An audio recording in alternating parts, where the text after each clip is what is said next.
So for yesterday's videos, we went over the functions that are the t and the f functions and their definitions. Today we're going to, instead of going over the perceiving functions, we're going to be going over two things. One is the Reinin dichotomies, which I think are very useful tools. And then the second video will be going over the analysis of two types. In order to continue discussing the dichotomies, I need to pull up a little bit of a history on them, where they came from, and then I have 11 questions that I've derived from these dichotomies that I use to type people in person and over Reddit occasionally.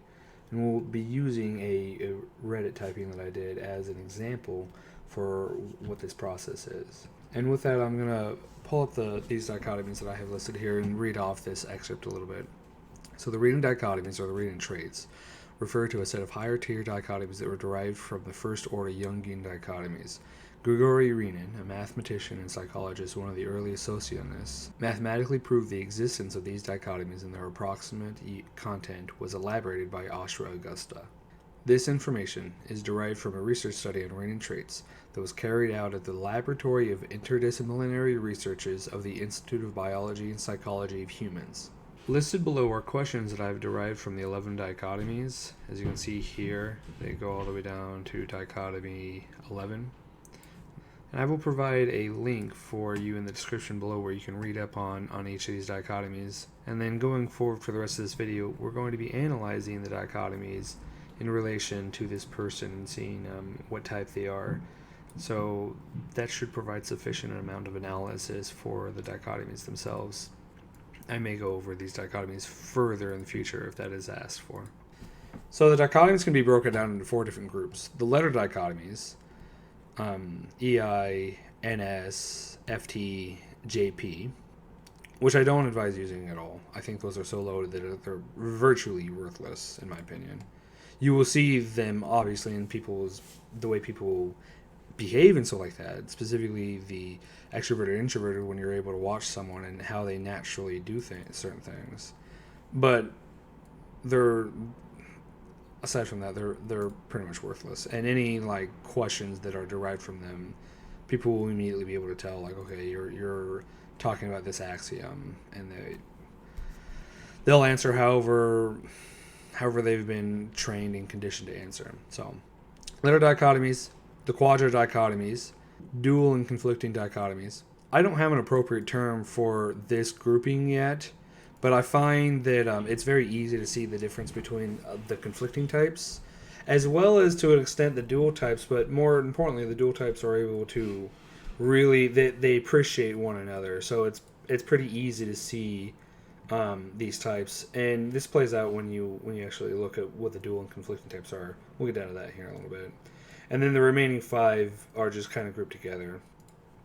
So the quadra dichotomies is the aristocratic-democratic dichotomy, the judicious-decisive dichotomy, and the merry-serious dichotomy.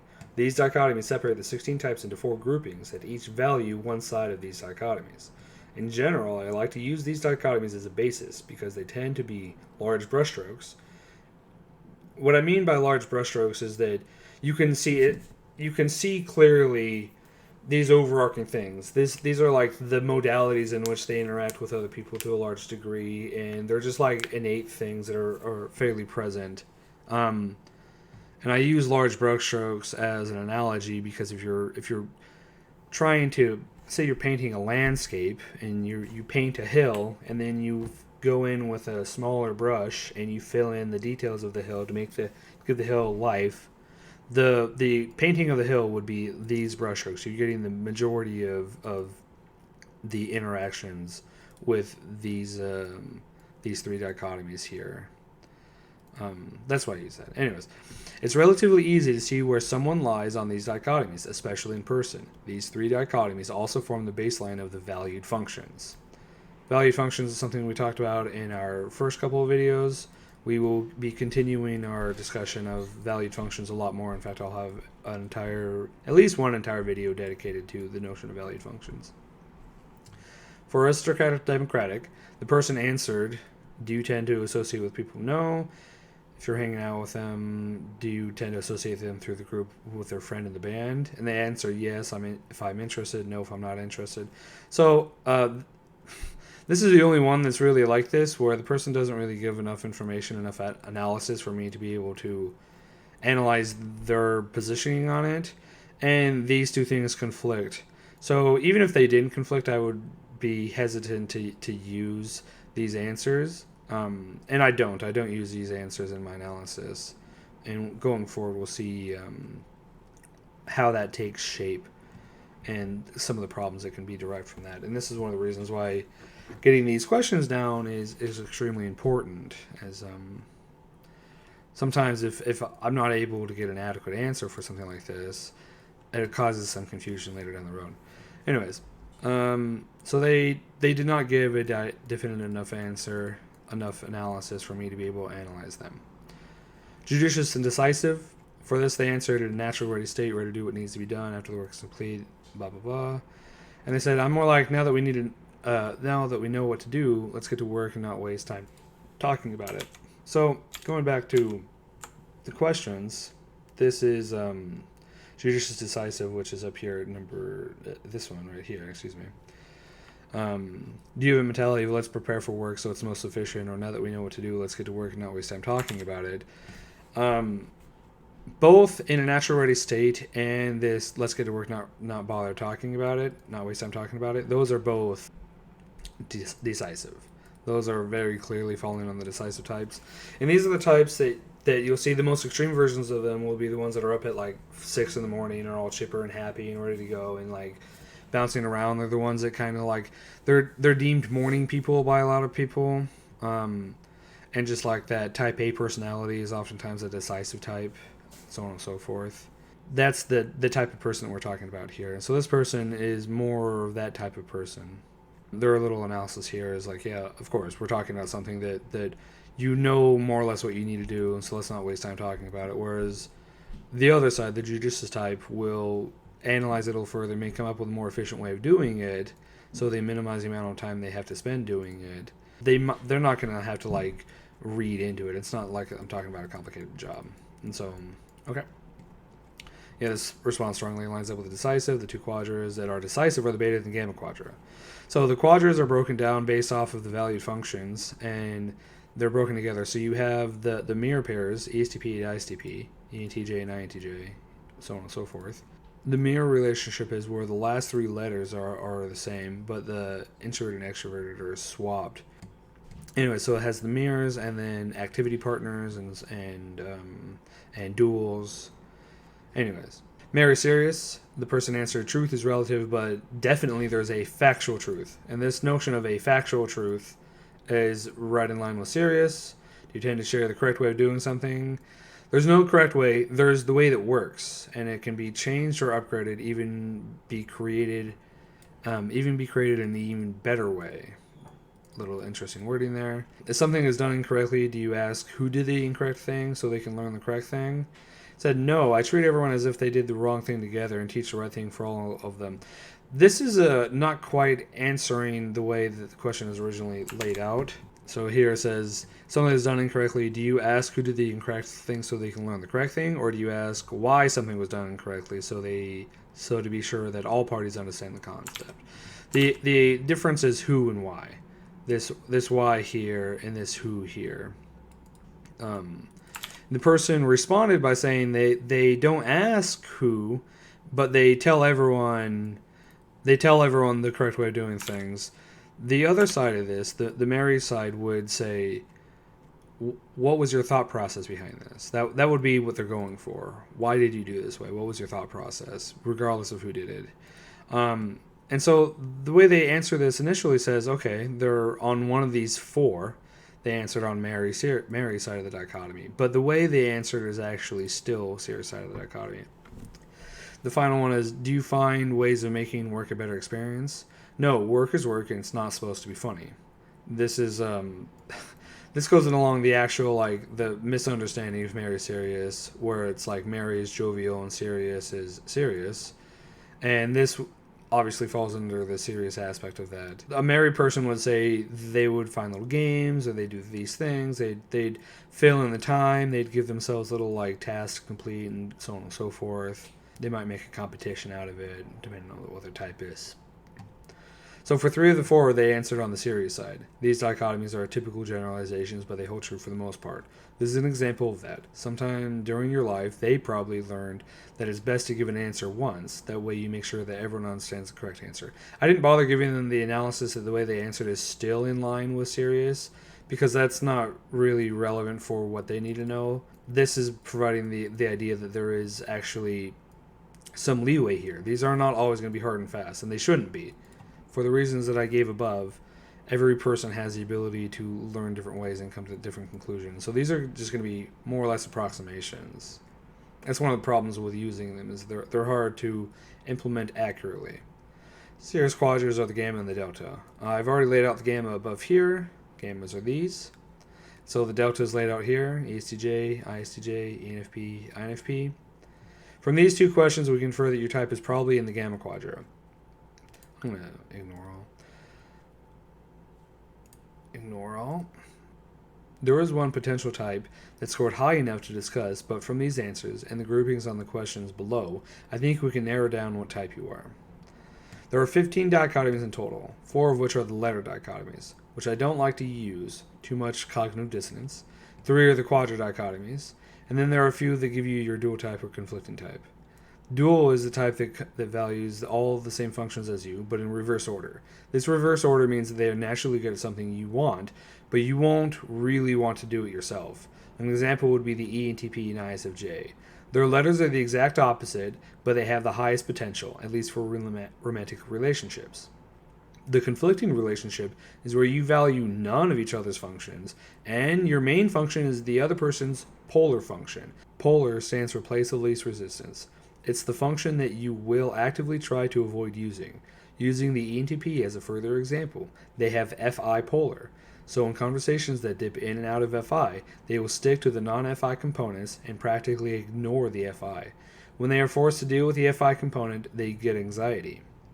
So the dichotomies that the duals will share that are not the quadra dichotomies or letter dichotomies are farsighted and carefree, results in process, obstinate and yielding. Conflicting is static dynamic, emotivist constructivist, strategic tactical, asking and declaring. Of these, I find that the result, process, emotivist constructivist, and asking and declaring are the most decipherable dichotomies to use. They typically comprise the next level of analysis that I give when doing an in-person typing session. You may note that there are only 10 dichotomies listed so far, with the 4 letter dichotomies discarded above.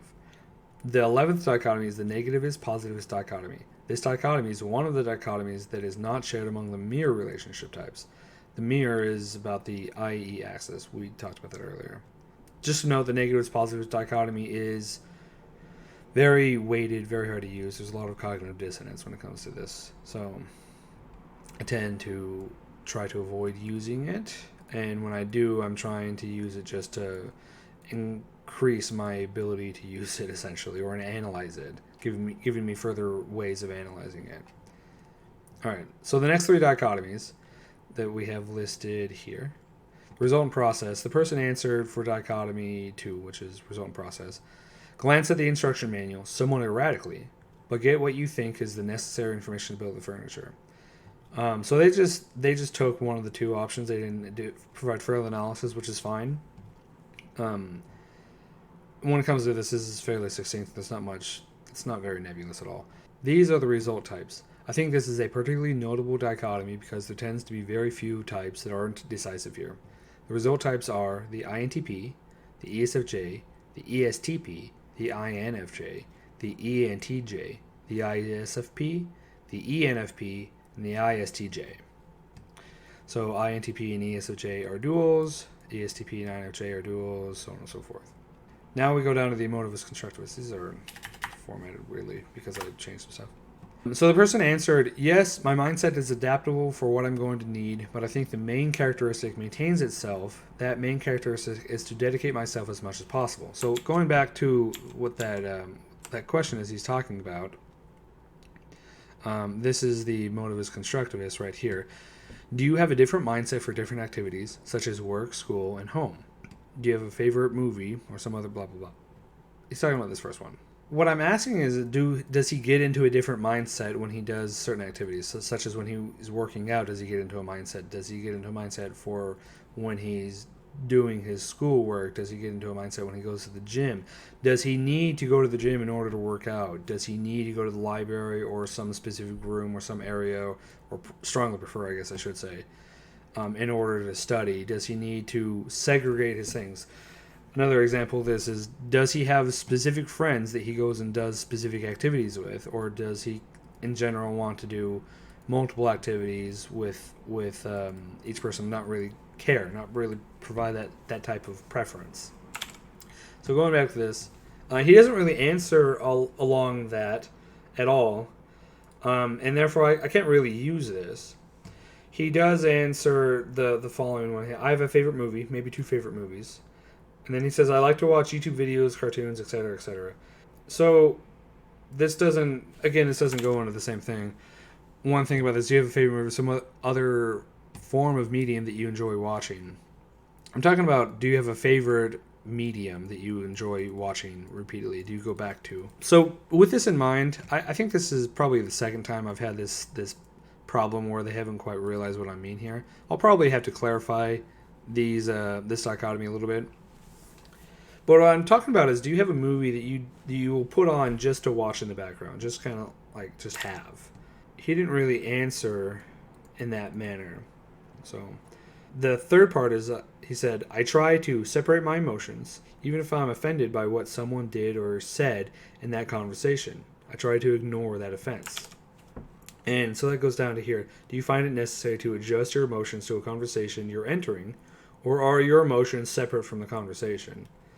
And he's like pulling toward this notion of being offended, which isn't necessarily what we're talking about.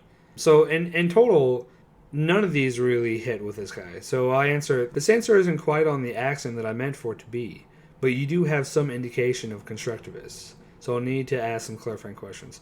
So what I mean by some indications of constructivists is he does have in notes a favorite movie, maybe favorite two movies. He does note that he has a mindset.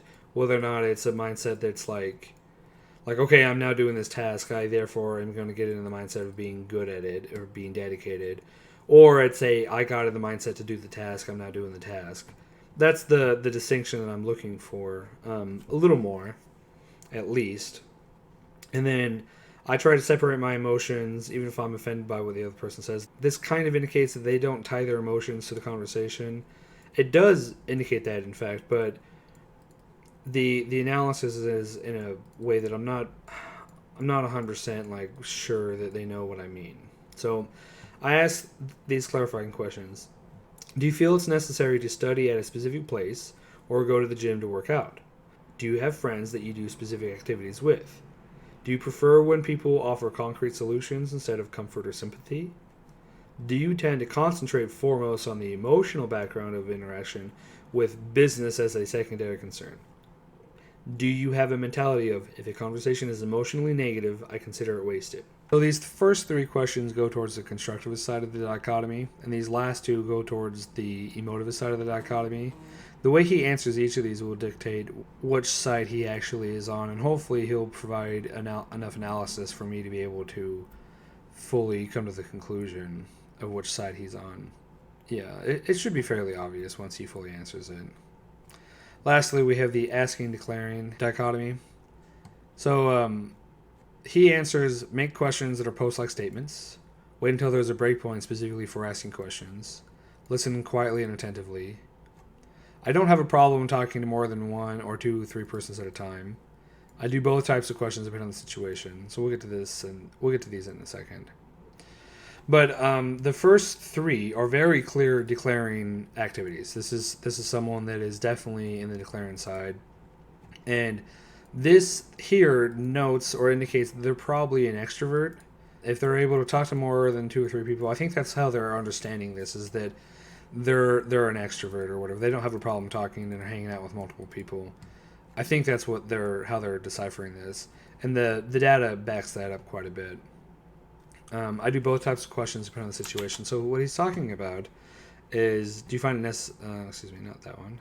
Do you ever ask questions to fill in time, or are your questions always poignant?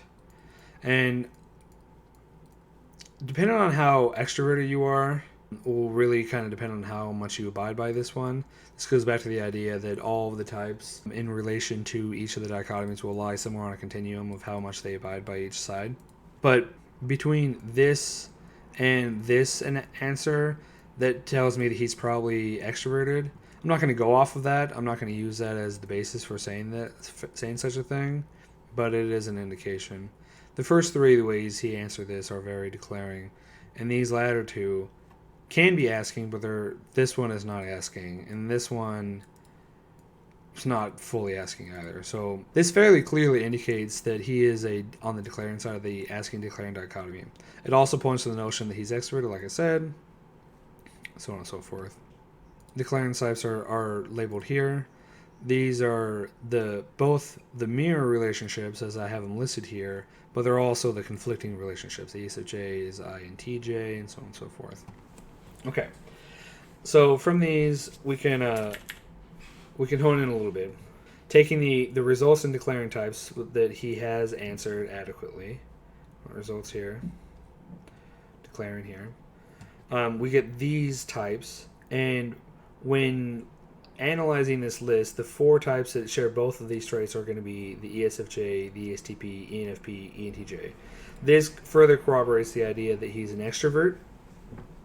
So I say from these two dichotomies, which are some of your stronger answers, we see that you are probably an extrovert.